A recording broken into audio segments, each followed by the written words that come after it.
What's up, guys? You are listening and watching to the Charm City Sideline podcast. This is going to be our live initial post-game reaction to the Ravens 26-23 loss to the Raiders in week 2.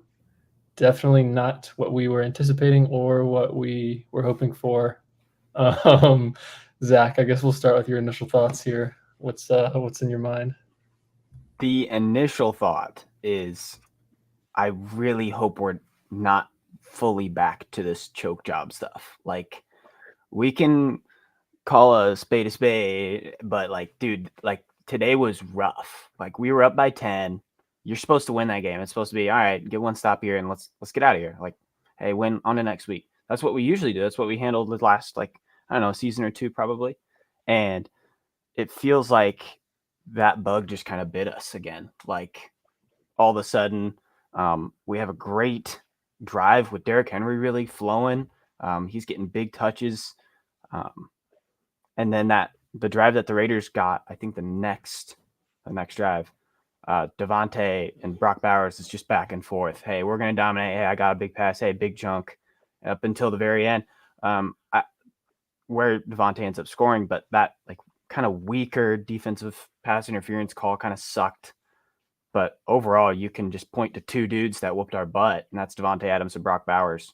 And if a team not to really look ahead, but like Dallas, like the Bengals, if you have a good enough 1-2 punch and that's all it takes, we're looking at a very, very weak football team in the defensive part of it. Like, I feel like that was kind of what we would say was a good point of emphasis today. Getting to Gardner, creating pressure. He was still 30 of 38 passing. Like, sure, we had pressure on him, but he was still dumping it down, dinking it, getting plays, making it work. I'm really upset with Tucker. I think we could all say that he's one of the fan favorites, but JT missing a pretty big field goal. Sure, it was 56. We can't always say that would go in, but that's rough. Like, there was multiple points of the game that you can point to that were pretty rough to watch. And yeah, we're the same way, Charles. I don't know what the heck that was. Yeah, it feels like one of those another like early season letdowns in the Ravens, dude. They seem to do this every season, and I don't understand why it always happens to us, and we've all seen it plenty of times.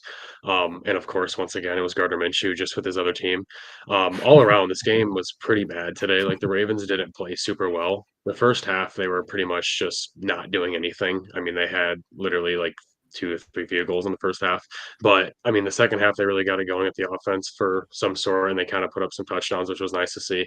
But it seems to be like Zach kind of covered all of it. But late in the Yes, game, they get up, by a possession or two, and it seems like they always get super conservative. And I've never understood why they do that. Like, I get you're kind of going to play like a prevent defense or whatever like that. But at the same time, if you have a good lead, especially if it's over one possession, you got to still play your game that you've been playing the whole all 4 quarters. Like you can't just let up and give them easy dink and dunk and then let them just score. I mean, they literally did it twice. They went right down the field and punched us in the mouth, and we just never seem to respond to it. And it's just so infuriating because it's like, dude, if the Ravens play the game that they played the whole third quarter and the early parts of the fourth quarter, they win that game.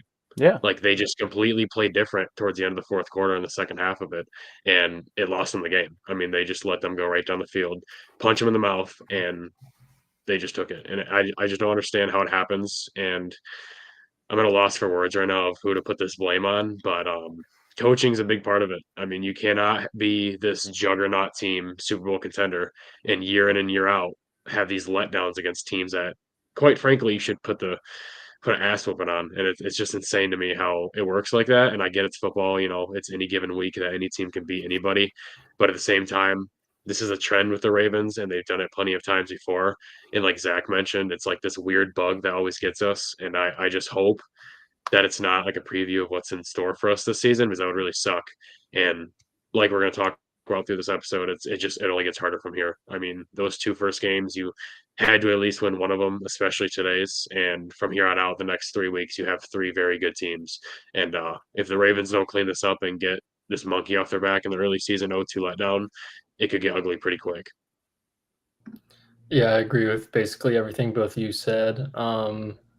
It's just rough. I mean, you usually, like we said, Ravens usually have meltdowns like this in September. Um, this would be a lot more okay if we were able to beat the Chiefs last week. I feel like a lot of times when you're a fan of a good team and they lose, or any good team loses, you're more so mad at what you just watched versus what this does to our season. This is one of those games that this is actually bad for our season. 0-2 is not good. And like you guys said, uh, next three games are Cowboys, Bills, Bengals. So uh, they really, really, really got to start winning here, or they're in for a possible, not to get too ahead of ourselves, but it could get, to where we are, trying to get a playoff spot at the end of the year. So I guess we can go through some of these comments here, talk about them because we got a lot. First comment, we saw Dawson, the 2nd and 19 draw play. I think that's something you do when you have a rookie quarterback that you don't trust. I mean, I can understand that if you're up 10 or, it's a different situation, but it's a tie game. Or were we up 3 or was it tied there? I can't even I remember. think we were up. I think we were tied. I think that was when we were tied. Yeah, it was. Pretty sure. And I mean, how many times have we gotten a big gain on a 2nd and long? I feel like, I mean, I think it even happened in this game before. I don't really understand a draw there. You guys have any opinions on that play call, or just same as what I said?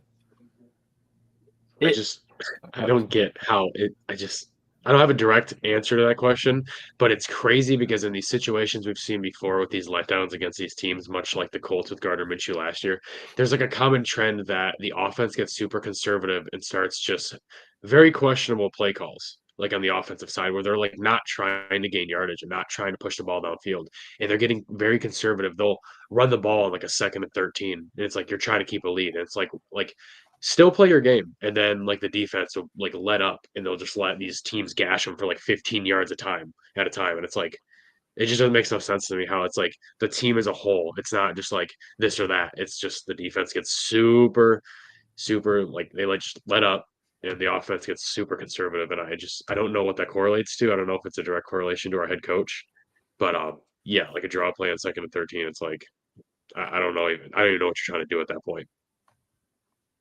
Yeah, to say like on paper that we played a pretty good game sucks. Like it's when it's a team like Dawson said we're supposed to put a butt whooping on. It's just supposed to happen. Like it was 23-13 or something, and it was like, all right, we're gonna win this game. Thank goodness, let's get out of here. And it's just that conservative stuff.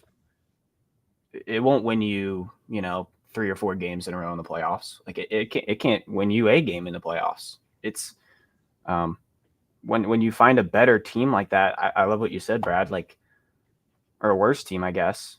That's what a rookie quarterback does. That's what the Panthers are doing like every Sunday right now. Like they can't do anything, and they're going to be like, all right, we're going to draw a play. Let's see if they can get, what are you expecting out of that play? Is that supposed to be, maybe we get at most, 8 yards? I guess the hope is to somehow pick up like 10 yards there, and then you got a 3rd and 10, but 3rd and 9, 3rd and 10. But I think you just throw the ball on a 2nd and 19 tie game down in your own territory. I think you need to trust your 2-time MVP Hall of Fame quarterback with Zay Flowers, Mark Andrews, Isaiah Likely on the field. Yeah. And just hope to get some of that yardage back. I wanted to talk about I actually found the comment for Charles talking about Owe, and I just kind of wanted to sound off on the defense a little bit. Mm-hmm. I think you're supposed to look good against the Raiders. Like on the D line, yeah, they played amazing. I'm very happy for them. I thought they were as productive as it gets with, pressure and stuff. But like the Raiders' offensive line is one of the worst in the league. They said that they were constantly moving guys in and out. Whatever their starting, I think, guard got taken out after the first drive. Like they were immediately like subbing guys in. Pressure was coming from everywhere for Gardner, and in the second half, they really figured out, okay, can Gardner escape it a little? Let him create some plays. I'm upset because how good they look is thrashed by the thought that like, okay, the rest of the defense didn't play well, like not great. They played good. They didn't play great. And since that, I just kind of look at the deeper hole that we're digging for ourselves is that the D line is supposed to be this good against the Raiders. Like they were, and we still couldn't get it done. Like it just sucks from looking at it in honestly a more negative approach from what I'm seeing, but it was just rough. Yeah, it really sucks when you have a loss of this magnitude, especially to a weaker opponent, especially when you had a bunch of guys who individually had a fantastic game. Anafe Owe, Travis Jones, Zay Flowers, like all these guys, but it's it really just sucks because it's like no matter what, at the end of the day, we lost. And in the NFL world, nobody looks back on a loss and goes, "Oh wow, these guys had a great game," or "Ravens played a great game." It's, "Oh, they lost, so they're 0-2." You know what I mean? So that kind of all gets overshadowed.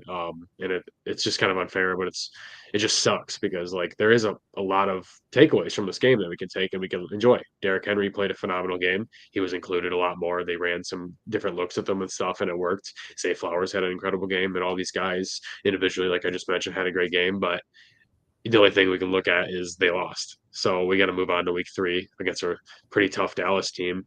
But in this loss, it just end of the story. It can't happen. If you want to be a Super Bowl contender, you can't. This is not a game you can afford to lose. Yeah, just my sort of main opinion from the game is probably the offensive line. I just think that all three of us and every Ravens fan almost probably in the world was a little confused by the Ravens strategy this offseason with the offensive line, with not really addressing it.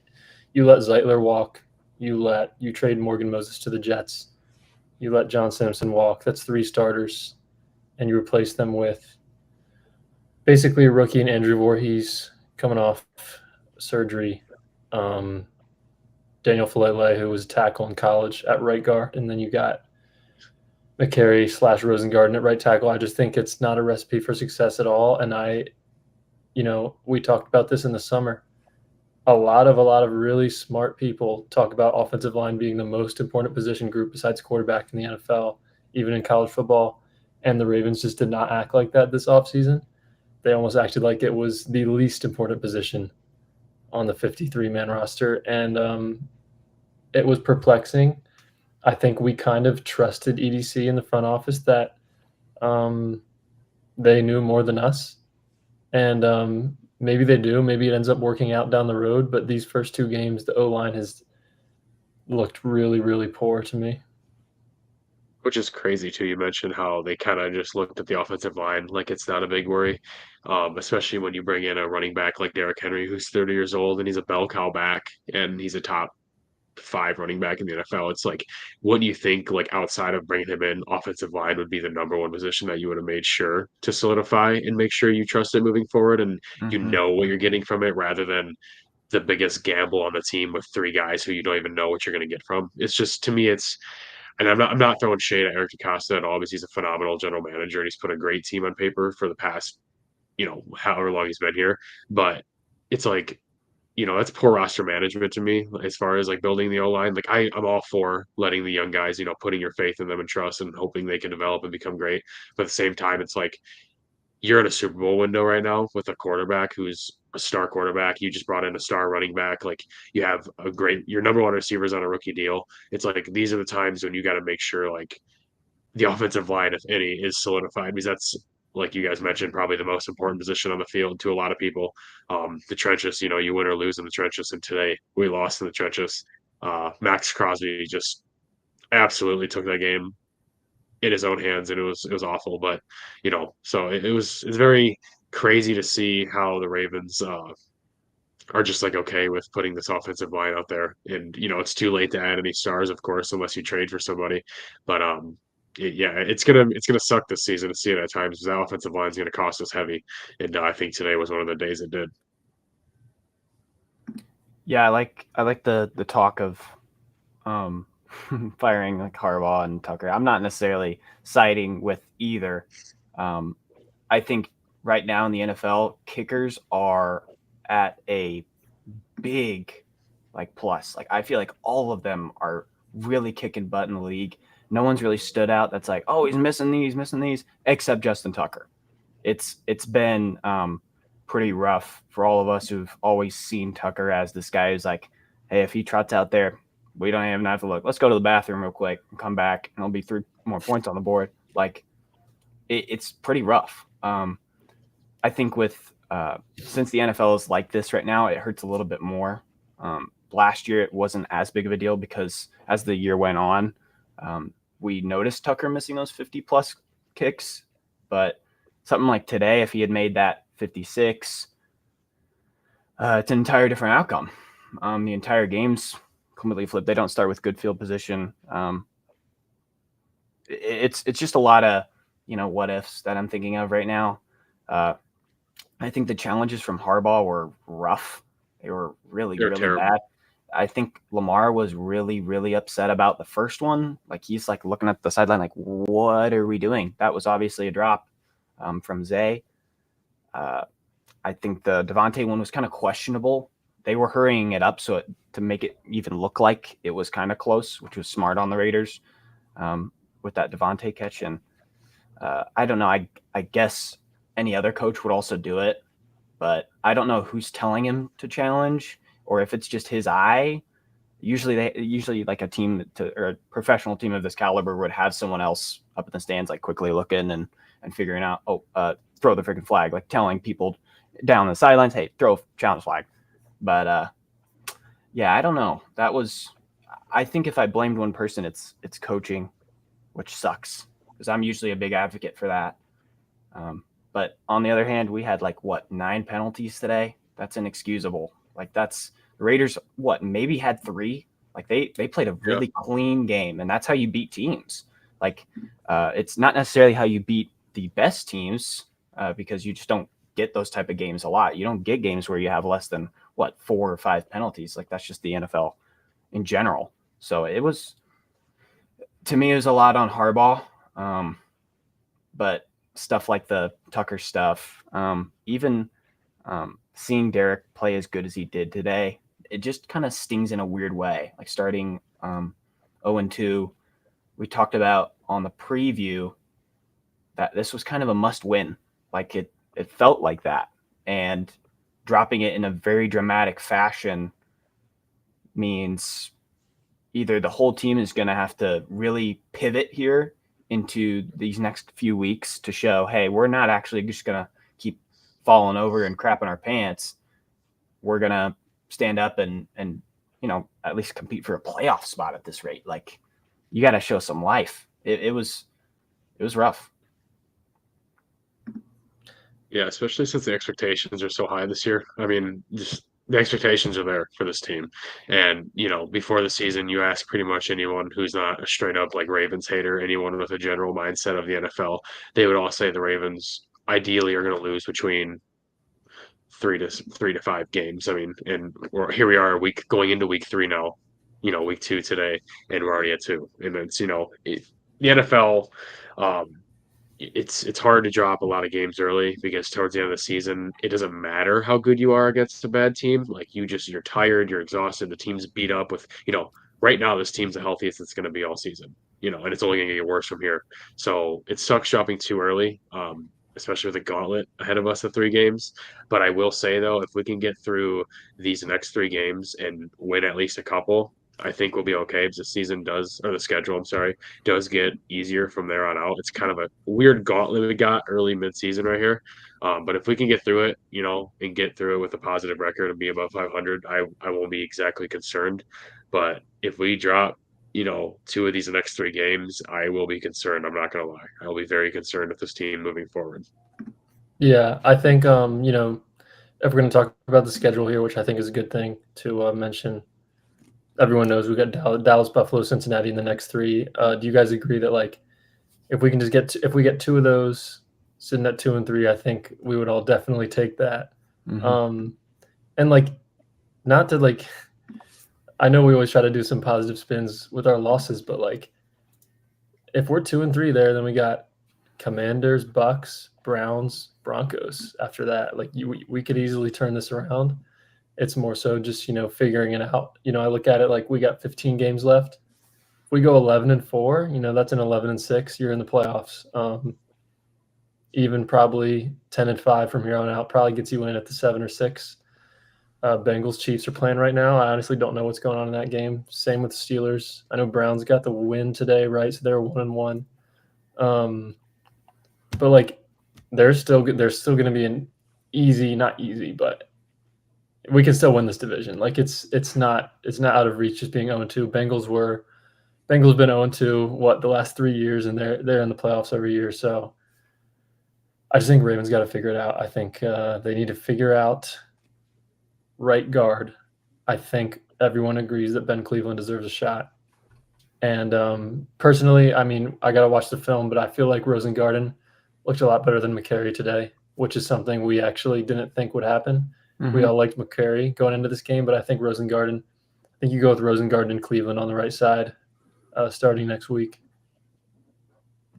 Yeah, in the first half, Max Crosby absolutely wrecked the game. In the second half, it was like just a couple plays that I could think of. But and I think Rosengarten was in damn near the whole second half. I'm pretty sure he played the entire second half. Yeah, he looked a lot better than McCarry did in the first half. He was getting absolutely torched. But yeah, Ben Cleveland 100% deserves a spot. I don't understand why we haven't seen him at right guard yet. And we have Daniel Fulele out there who's been getting cooked every single game, or every single snap. I just don't get it. It's also part of coaching. It's like he's in some doghouse of Harbaugh for some reason. It's like, what has he done not to deserve a shot? Like he's never like done something significant that we know of that oh, he's terrible, put him on the bench. But yeah, I mean, at least he can move the offensive line forward, because right now it's just going backwards. But yeah, bad loss, man. But quick turnaround week 3, and we can get back in the win column and set this tone moving forward again, and kind of show that we have life. But for sure, I mean, it's a tough game next week. It's a very tough game going into Jerry's world and taking down the Cowboys, man. I mean, I know they got smoked today, but they're still a really good team. And it's gonna be tough because they have another phenomenal pass rusher in Micah Parsons who can easily take over a game, and they have a phenomenal wide receiver on the other side who can take over a game. So it's definitely going to be a huge test. It's got a much better team than we saw today, and we lost today. So it'll be interesting to see how the Ravens come out and respond week 3, because they're going to be mad, and they're going to want to win, and they're going to play hard. So we'll see, and we'll see what the Cowboys team comes out too, because they're going to be in the same situation as us, because they got pummeled today by the Saints. So it's going to be two teams playing their ass off trying to put that week 2 past them. So it'll be interesting, but today was not fun. To talk about a different comment, like from Moltac here, I think he asked about, or if they asked about making a trade for O-line or something. Honestly, like I don't really ever see mid-season or just season trades involving offensive linemen as much as I wish I did for our situation now. It just doesn't happen. Like the NFL just doesn't kind of do the stuff like that. It's usually with more expendable positions like wide receivers or edge rushers, stuff like that. Does that mean that we could still target something like that just for an extra spark? Sure. But I just don't see it being the O-line, which kind of sucks, given that we're in this situation. I like the thoughts about Cleveland being in the doghouse. I think that's kind of a valid take. I mean, it's definitely true. Yeah, it's just weird. I think Rosengarten had a much better game. It's just when you go against Max Crosby as much as you do, you're gonna lose some. It's just I think the pressure wasn't really getting to Lamar as much as we've seen in the past. If they brought blitzes and stuff like that, Lamar was kind of handling it, which I thought was a positive. Besides that, though, I think there was a kind of similar theme for last game as well. Zay really starting off really strong, a lot of catches and opportunities, and then in the second half, kind of more quiet. He did have the touchdown, obviously, but that was partially due to the fact that Derrick Henry was dominant the entire possession up to that touchdown. So maybe it's just open situation, that kind of stuff. But there was some kind of similar themes between this week and last week, which is scary. Not addressing them as much is not a good thing. That's what bad teams do. But I'm personally looking ahead to next week, I'm not thrilled.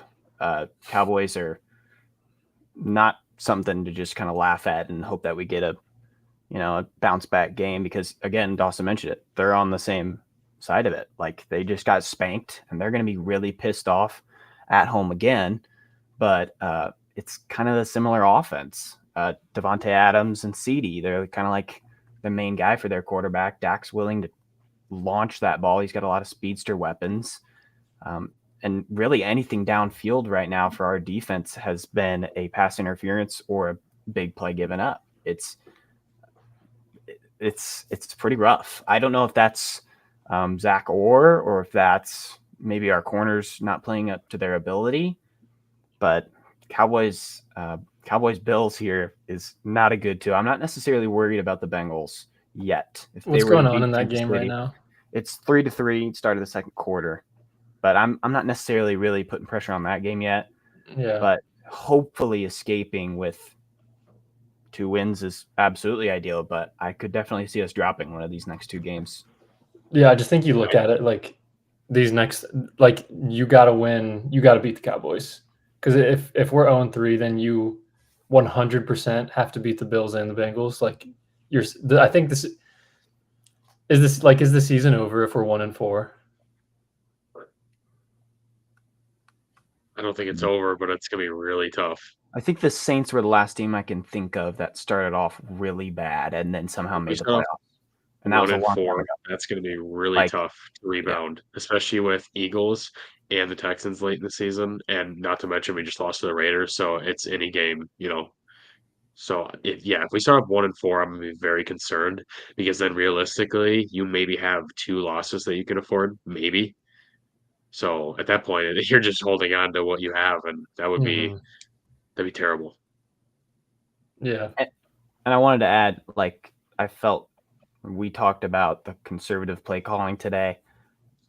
Next week, if it's kind of the theme of what we've had in the past and we kind of play up to our opponent, I think someone like Dallas in Dallas is a top tier opponent. So I think Monken's going to bust out a lot of stuff. I think maybe all of our guys take it a little more serious following, 0-2.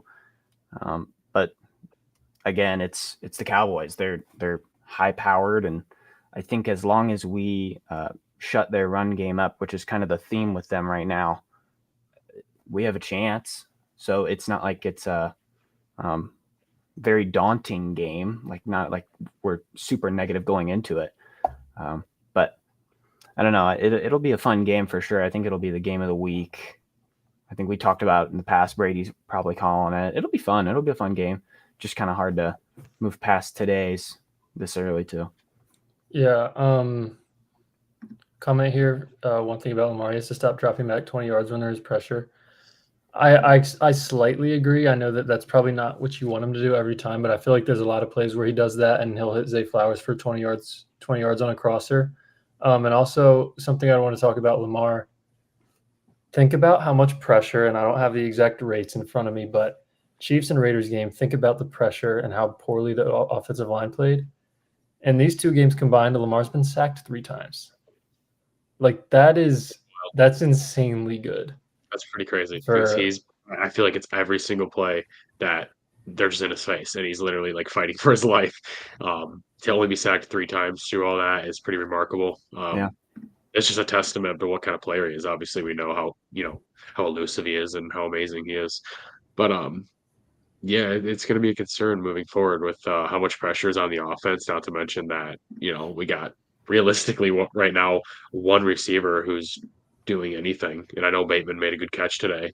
At the same time, he pretty much just let one go right off his chest, and it was an interception by Lamar, which is crazy, because you can't walk up to him and put the ball in a better placement than Lamar put that on that throw. So, realistically right now, you have 1 receiver who's doing anything. You have 2 tight ends who have been pretty good, but Mark Andrews has been non-existent. Isaiah Likely was quiet today. Derrick Henry was quiet up until 9 minutes in the third quarter. And I don't know. It's kind of concerning to me. The defense, I know they didn't play a great game towards the second half of that game. Obviously, they were getting gashed by the Raiders' offense. But as a whole, I think the defense has a lot of takeaways from this game that they can have on a positive note and move forward into Dallas because that's another brutal, tough test. But the offense is concerning me more than anything right now. There doesn't seem to be any click with them, and they seem to be trying to disperse the ball in a very odd way. With Justice Hill getting way more action than Derrick Henry or whatever you want to call it, or how you want to put it. Um, I don't know. It's the offense is concerning me, and it's crazy because I thought if anything this season it was going to be the defense out the gate that concerns us, being first year under Zach Orr.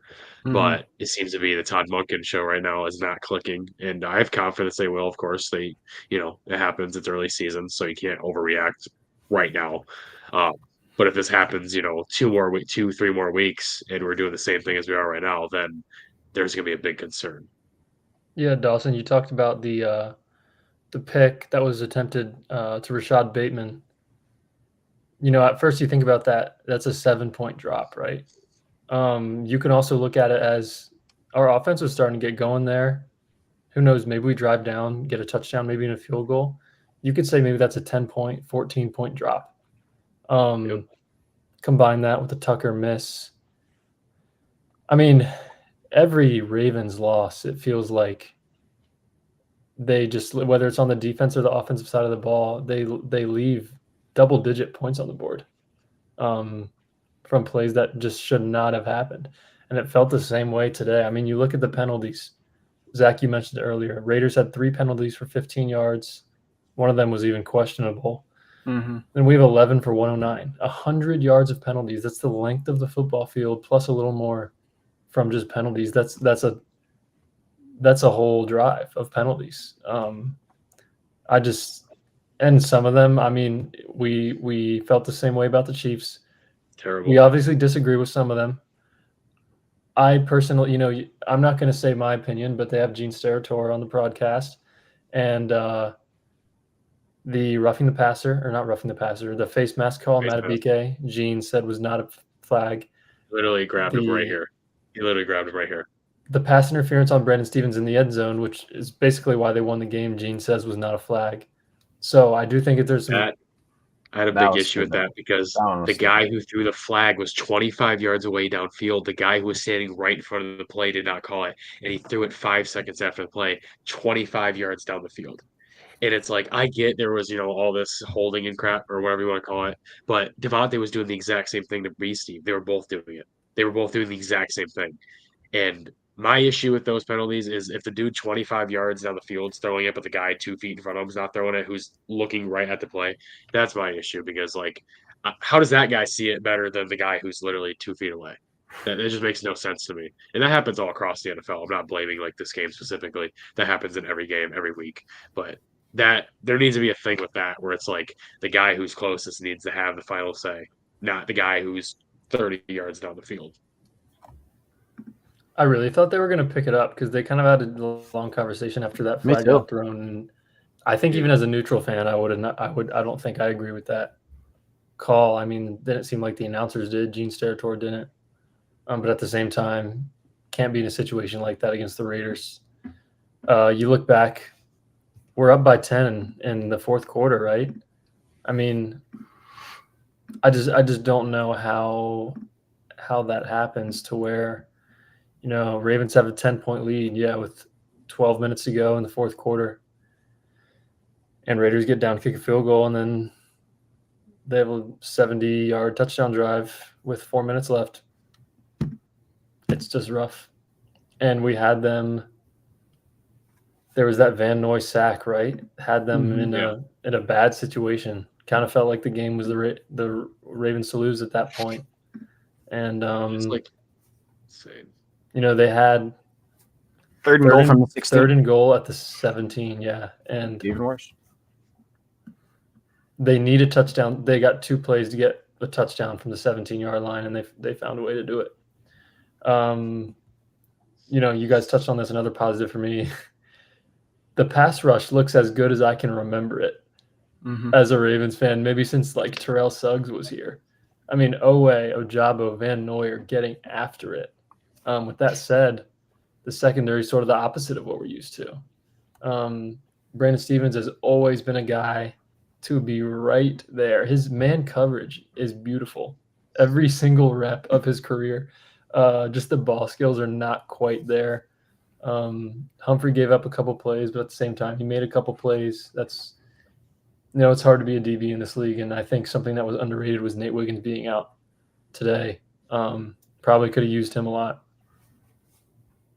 Yeah, that for sure. Dude, how many plays did we see Jalen Armour-Davis and Devontae? It's like, yeah, I think Nate Wiggins was a bigger loss than people think. And yeah, Moltack, I have no idea, dude. 2 years in a row. Minshew Mania just thrives in Baltimore, I guess, late game when they're down like 10, 14, 100 points. He just brings out his inner Mahomes. It's crazy. That dude has no fear in Baltimore. It's crazy. Yeah, he beat us last season with the Colts. He beat us this year with the Raiders. It's kind of very, very similar games too. I mean, it's kind of creepy if you think about it, how similar those games went. Yeah. But yeah, dude, I don't know. It's just hard to have any hope right now with the 3 games that are looming in front of us. It'd be different if like next week we were like, oh, we play the Giants, and I'm not overlooking any team because clearly you can't do that. But it's like it's just hard because you got to go into the Cowboys' home, and it's like, oh God, that is a tough environment to play in, let alone the team that the Cowboys have. And they're a good team, and they just got hammered. So they're not going to just let down. They're going to come out firing. So it's hard. I do have hope for this team, and I still think, obviously, we're going to make the playoffs. But it's a little tough right now for sure because you just lost to a team that you realistically should have beat by 20 points. I mean, realistically, 15, 20 points probably should have been the deficit that we got them, but I don't know. Mm-hmm. Just to add salt to the wound, Bengals are up 10-3. Browns won. Exactly. A pretty impressive win against Jacksonville. And Steelers are winning as well. So, yeah, I mean, let's just pour it on while we're at it, right, guys? Perfect. That's just fun, right? Yeah, of course. Let's just keep it going.